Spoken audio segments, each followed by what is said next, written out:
anlamazdı. Mən ağlar qoydular. Mənim dilim haq söylərdi, məni dilsiz qoydular. Başım zülmə əyilməzdi, onu darda qoldular. Qul olub qulluq etməzdim, qollarımı vurdular.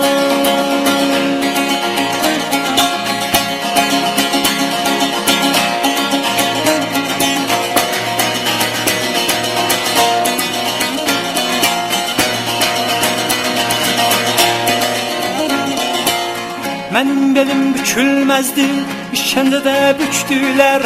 Qardaşım Qorxmazın qanın nahaq yerə tökdülər. Azərbaycan deyənlərin sinələrin sökdülər.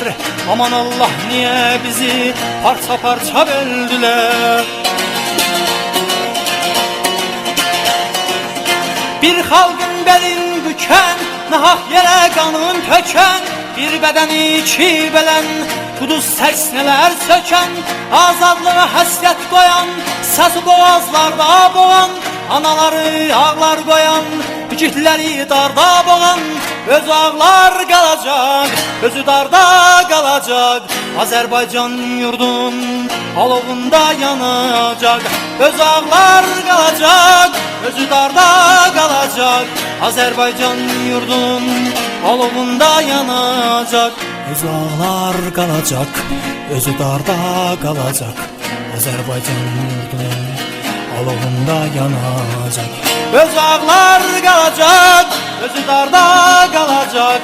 Azərbaycan yurdunun alovunda yanacaq.